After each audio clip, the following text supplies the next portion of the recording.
Angels of Mons, World War I legend.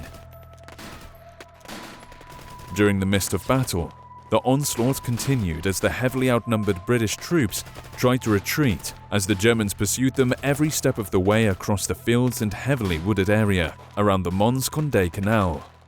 Then, just as all seemed lost for the British, legend goes that heavenly angels appeared over the battlefield, encouraging them to stand and fight. Suddenly, behind the British troops appeared the ghostly Bowmen of Agincourt, led by St. George himself, firing volley after volley of deadly arrows, causing the Germans to fall in their hundreds. The year was 1914, and the place was the Battle of Mons in the center of the Belgian coal-producing region near the French border. The reality was that the Battle of Mons on August 23, 1914, was a bloody affair, with between 3,600 to 7,000 casualties in just one day of fighting. It was the British Army's first real battle of the First World War, and was a taste of the years of bloody carnage that laid ahead. What had happened was a vastly outnumbered British force was defending against a German attack that resulted in heavy fighting and in the end forced an exhausted British force to retreat in an orderly fashion. Within a few months after the battle, stories started to circulate back in Britain, by both word of mouth and the press, that heavenly angels and ghostly medieval English bowmen had intervened during the battle to aid the British. There were many quoted, supposedly first-hand accounts of these visions, and it was said many official documents existed supporting this spiritual phenomenon. There was even meant to be a testimony from captured German soldiers that they had seen the angels and bowmen too. The truth of the matter is, none of this was ever proven, though there is a wealth of official documents from before, during and after the battle. None of these mention any spiritual visions of any kind. The supposed testimony of captured German soldiers was never found. After the war, when investigators tried again to find any evidence about the event, they were hampered by the fact that very few British soldiers who were at Mons survived the war. So was it mass hysteria?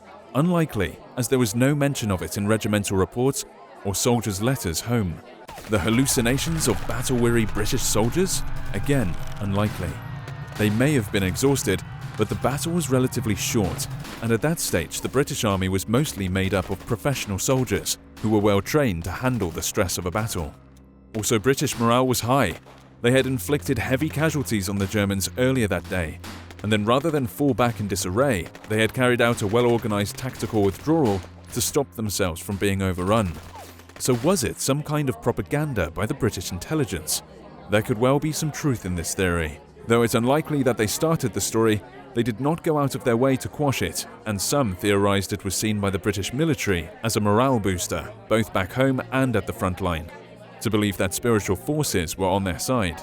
The answer to the whole mystery could well be that about a month after the Battle of Mons, a popular writer, Arthur Machen, wrote a short, fictitious story called The Bowmen for the London newspaper The Evening News, using the battle as inspiration.